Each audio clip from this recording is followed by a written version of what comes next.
Bismillahirrahmanirrahim. Assalamualaikum warahmatullahi wabarakatuh. Salam sejahtera untuk kita semua. Perkenalkan, nama saya Irma Harlia Ningtyas SSI MSI, selaku dosen Diploma 3 di Program Studi Produksi Tanaman Perkebunan, jurusan Produksi Pertanian Politeknik Negeri Jember. Video ini dibuat bertujuan sebagai salah satu syarat dalam pengajuan sertifikasi dosen. Mata kuliah yang pernah saya ampu selama menjadi dosen di Politeknik Negeri Jember yaitu yang pertama adalah statistik, kemudian statistik pertanian, rancangan percobaan, literasi digital, teknik penulisan ilmiah, dan matematika terapan. Pada kesempatan kali ini saya akan memaparkan tentang mata kuliah statistik pertanian yang khusus diampu oleh mahasiswa semester 1 pada program studi produksi tanaman perkebunan. Mata kuliah statistik pertanian dengan kode PTP 10708 yang bersifat wajib pada mahasiswa semester 1 dengan jumlah SKS 3 yang terbagi menjadi 2 SKS teori dan 1 SKS praktek.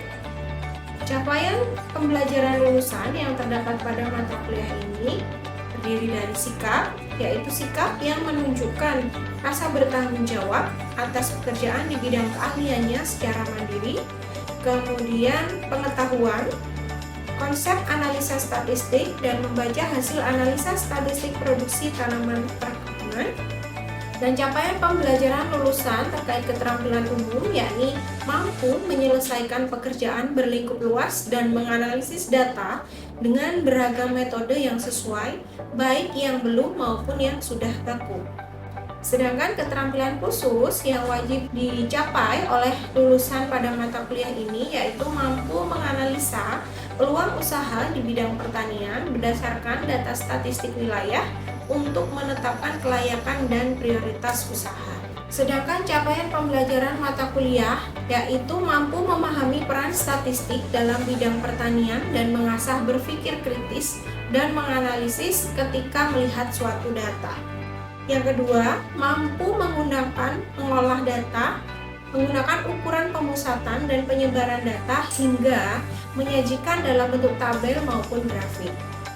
Dan yang ketiga, yaitu mampu mengolah dan menganalisis data menggunakan uji hipotesis, baik uji tanda, uji chi-square, uji T, dan analisis data menggunakan korelasi dan regresi. Sedangkan deskripsi singkat pada mata kuliah ini yaitu mempelajari teknik pengumpulan data, pengolahan data, hingga menyajikan data menjadi suatu informasi yang menarik dan bermanfaat, serta dapat dipertanggungjawabkan. Metode statistika yang dipelajari disesuaikan dengan kebutuhan mahasiswa dalam menyelesaikan tugas akhir, yaitu statistika deskriptif, uji T, uji tanda, uji chi-square, korelasi, dan analisis regresi.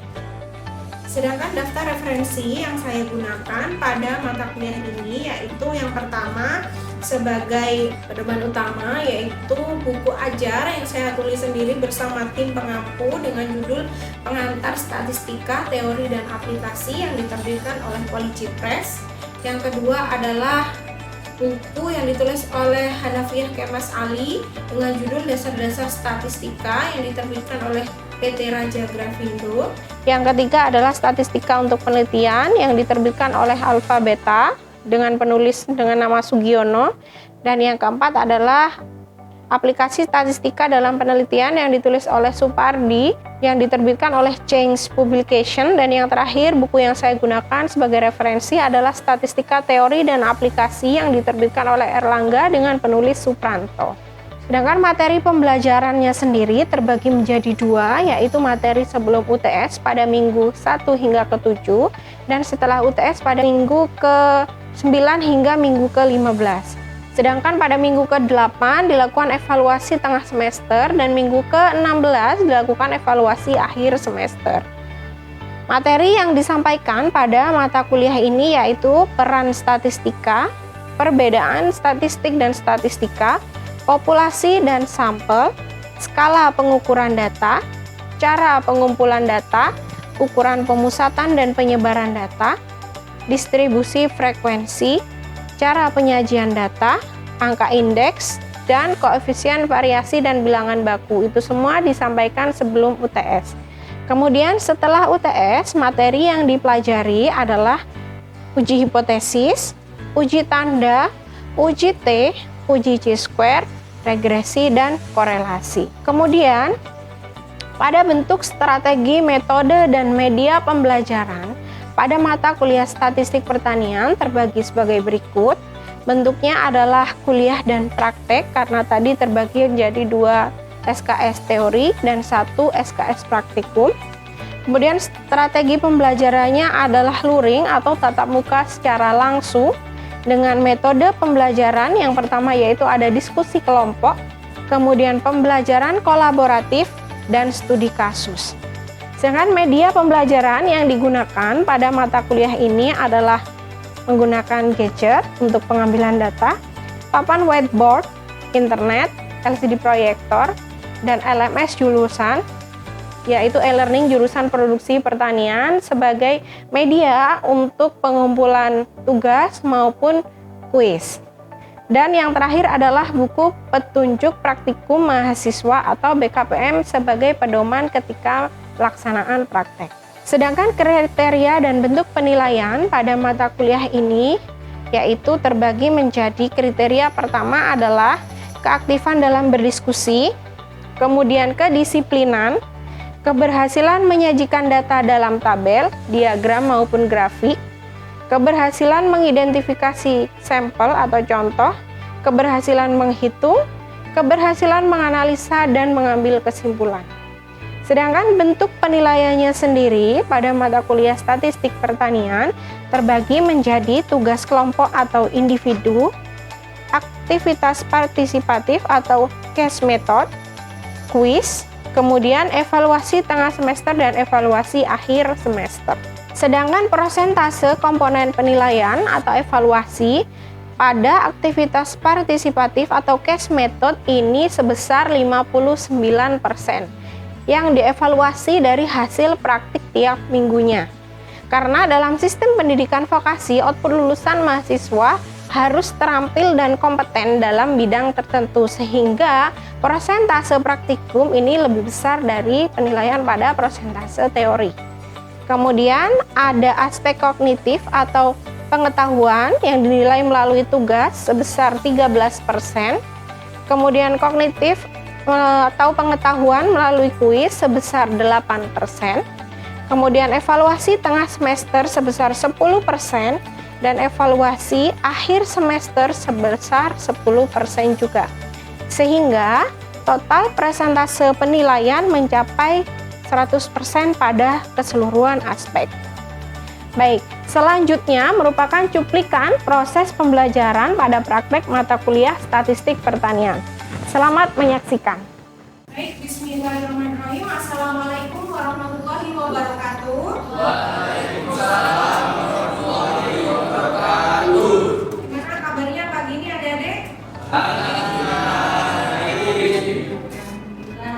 Baik, kita melanjutkan materi praktikum ya. Setelah kalian dapat teori di perkuliahan, kita lanjut ke praktikum pada pagi hari ini pada mata kuliah statistika pertanian. Ya, saya kembali mengingatkan lagi bahwa pengampu mata kuliah ini ada 3 dosen dalam satu tim pengampu, yaitu saya sendiri selaku koordinator, Firmalia Nitias, kemudian ada Ibu Dian Hartati dan ada Pak Ujang Setioko. Kemudian di sini ada kontrak kuliah dan praktek ya. Jadi selama 1 semester nanti adik-adik dengan Bu Irma dan dengan satu tim dosen pengampu memiliki kontrak kuliah ya. Dimana dalam penilaiannya dibagi menjadi 2 karena di sini ada 3 SKS dalam statistika pertanian yaitu 2 teori dan 1 praktek. Karena kita vokasi sehingga metode penilaiannya lebih besar di praktek. Sehingga pada nanti output setelah selesai menjalani 1 semester dan mengampu mata kuliah ini, adik-adik diharapkan terampil ya, karena kita vokasi jadi terampil, nggak cuma mengerti memahami tapi juga terampil. Sehingga dalam penilaian pun di sini dibagi menjadi 40% dari teori dan 60% dari praktek yang terbagi seperti di slide. Dengan catatan di sini kehadiran kuliah minimal 80%, sama praktikum juga 80%. Kemudian tidak hadir tanpa surat keterangan dianggap alfa, sedangkan copy paste tugas nilai dibagi rata dan dengan yang dicontek. Jadi misalkan kalian nyonteknya bertiga gitu ya, nilainya nanti misalkan 80 dibagi 3. Kalau nyonteknya berdua, misalkan nilainya 100 ya 100 dibagi 2 gitu ya. Nah, penilaian ini sesuai dengan aturan akademik ya. Dapat A nanti di penilaian akhir ketika nilainya lebih dari 80, AB kalau nilainya 76 sampai 80, nilainya B ketika nilainya 71 sampai 75 dan seterusnya, dapat E kalau kurang dari 40. Di dalam statistika itu selalu ada populasi dan sampel. Kira-kira ada nggak yang bisa menjelaskan bedanya populasi dengan sampel? Kalau dari gambar ini udah bisa ya, harusnya ada kelihatan. Silakan. Saya Bu. Oke, Yordan, silakan berdiri. Untuk populasi adalah sekumpulan dari suatu individu. Jika sampel itu adalah hanya bagian dari populasi saja. Oke, good. Benar ya, kalau dari gambar sudah kelihatan populasi itu adalah keseluruhan, sedangkan sampel adalah bagian ya, bagian dari populasi. Nah, ini ada jenis-jenis statistika yang akan kita pelajari, yaitu yang pertama statistika deskriptif atau induktif atau deduktif maaf. Yang kedua adalah statistika inferensial atau induktif. Ini mungkin bagi adik-adik masih baru nih. Menyajikan misalkan dari angka-angka dikumpulkan dalam suatu tabel atau diagram, itu masuk ke deskriptif. Tapi kalau yang inferensial, kalian mengolah dari data yang kalian amati, diolah, dianalisis sampai muncul kesimpulan, itu masuk ke statistik inferensial. Nah, sekarang ada ukuran statistik bagi data. Tapi data sendiri itu apa? Nah, itu kita harus tahu. Data ini apa sih? Silahkan yang bisa menjelaskan atau menguraikan data itu apa. Baik, Mbak siapa namanya? Silakan berdiri. Sarifah, silakan.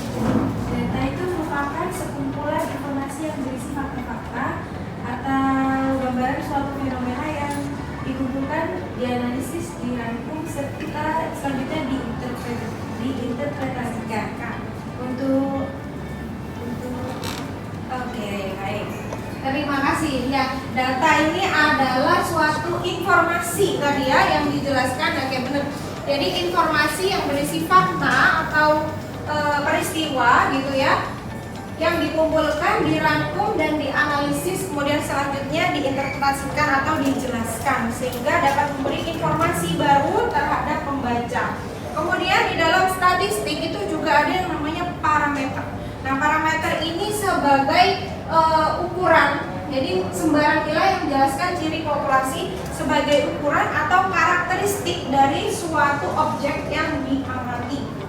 Nah, sekarang ada beberapa jenis data menurut sumber memperolehnya. Di sini ada 2, yaitu data primer dan data sekunder, adik-adik. Ada yang pernah mendengar atau pernah membaca bedanya apa sih data primer dengan data sekunder? Silahkan berdiri. Kalau data primer itu data yang didapatkan atau dikumpulkan sendiri seperti observasi atau penelitian lapangan.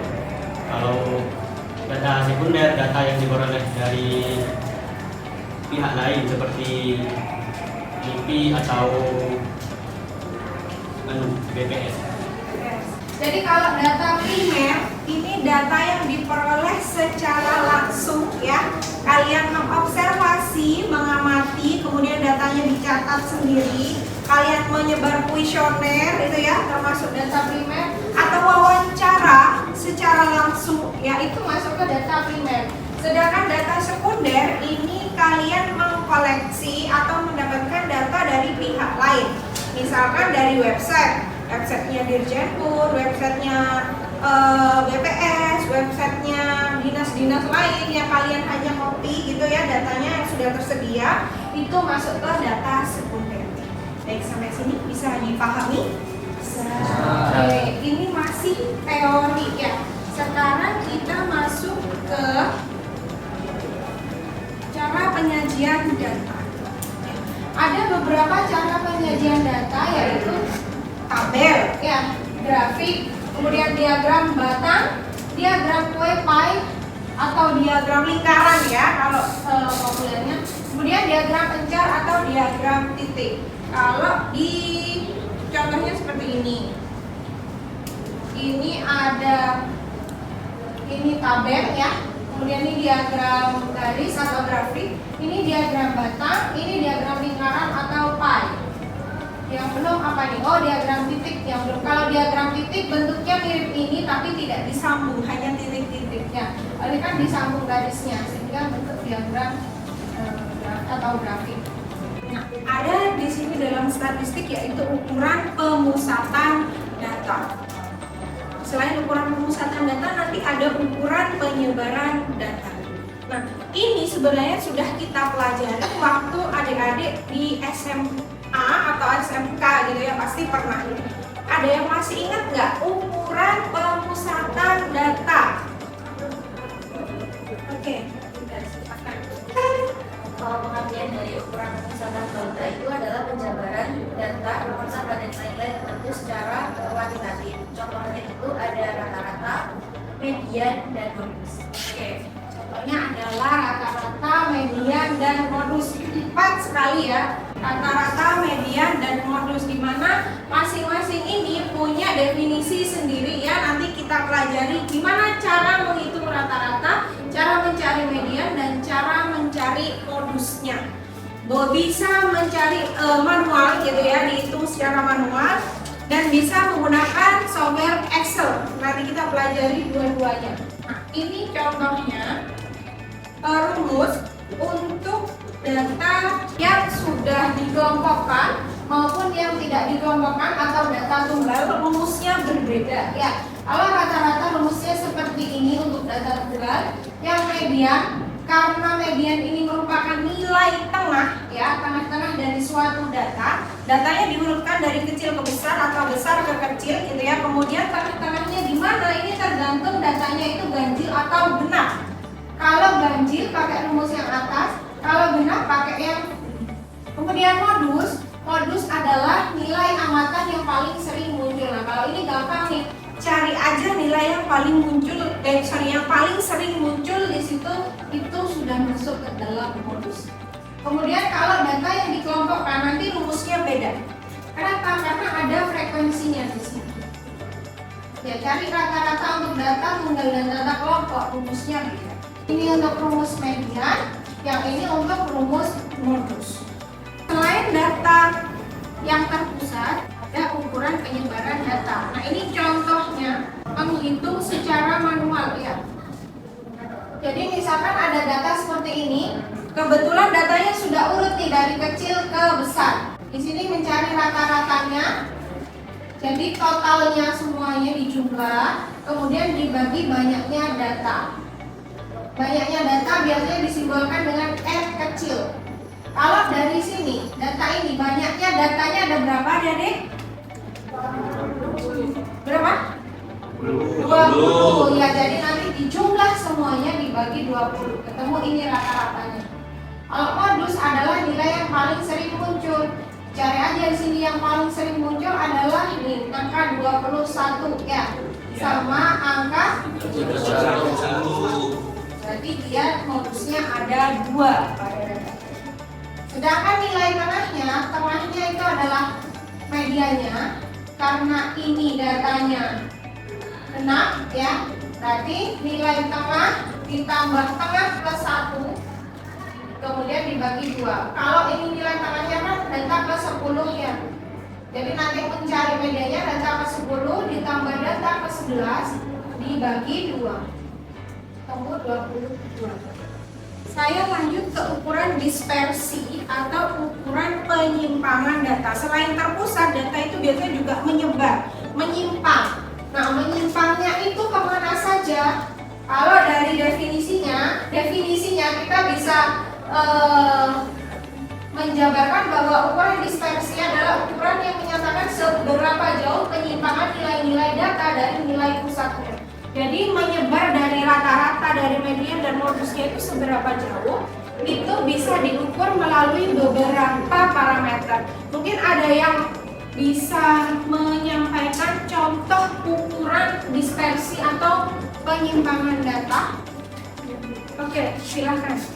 Jadi contoh dari ukuran penyimpangan itu ada beberapa. Yang pertama itu ada range, yang kedua varian, dan yang ketiga itu ada simpangan baku. Oke, itu beberapa contoh dari parameter atau ukuran penyimpangan data. Ada 3 tadi yang disampaikan ya, ada range, varian, dan simpangan baku. Nah, karena simpangan baku ini adalah akar dari varian, jadi tidak saya tulis di sini, tetapi bisa kalian cari. Nah, ini adalah rumus untuk mencari penyimpangan data. Jadi sama, data tunggal dan data kelompok itu berbeda ya rumusnya.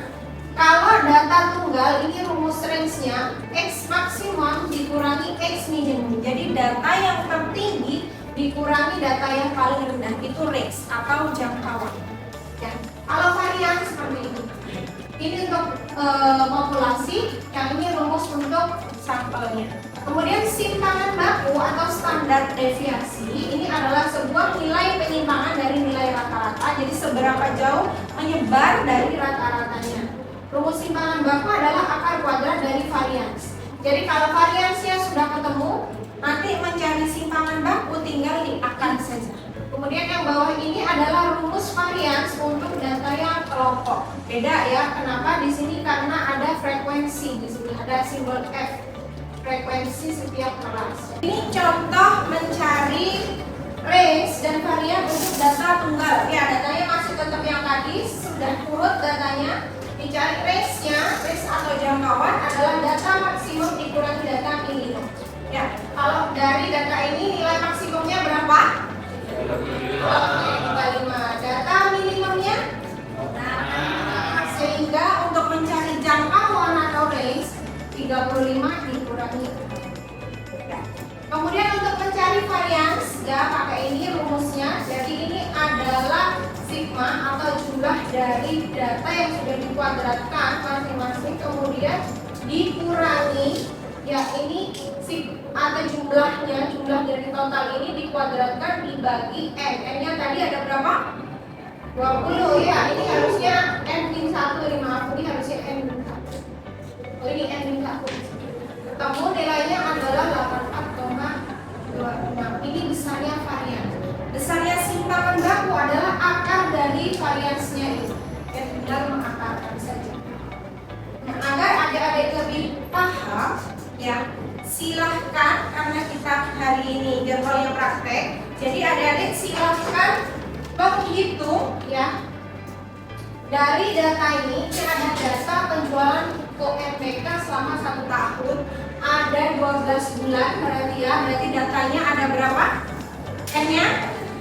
Ada 12, ya ada 12 data. Kemudian tugas adik-adik adalah menghitung ukuran pemusatan data, yaitu rata-rata, median, modus. Kemudian ada range, varian, dan simpangan baku. Dan yang terakhir adalah membuat grafik dari data tersebut.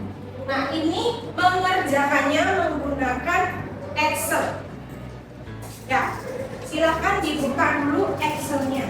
Nah, kemudian datanya nanti silahkan adik-adik ketik ya. Datanya ada 12 data ini nanti diketik. Kemudian untuk diingat-ingat lagi ya, untuk mencari ukuran pemusatan data yang pertama adalah rata-rata ya. Rata-rata kalau di Excel rumusnya pakai apa? Sama dengan apa, Dek? Average. Jadi sama dengan average ya. Ini datanya.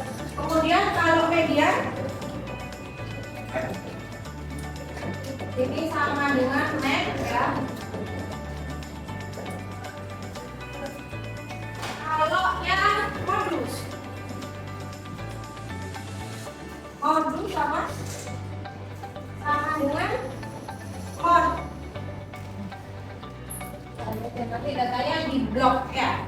Sekarang yang nomor 2. Yang nomor 2 kita cari range yang pertama. Range di dalam Excel itu rumusnya tetap, berarti kalian harus mencari nilai maksimum ya.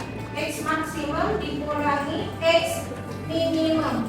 Sehingga dari data ini adik-adik urutkan dulu ya, mana yang dari terkecil sampai terbesar, atau boleh dibalik terbesar ke terkecil. Berikutnya adalah variance.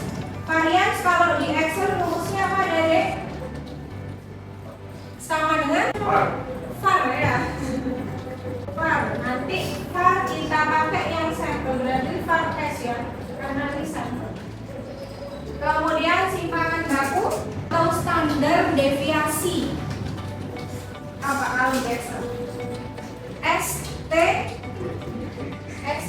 def ya.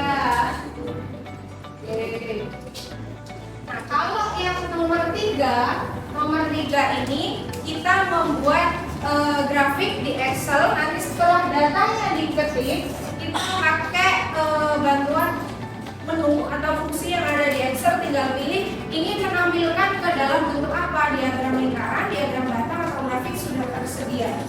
Nah, sekarang silakan adik-adik ketik dulu datanya, kemudian nanti dikerjakan ukuran pemusatan dan ukuran penyebaran data.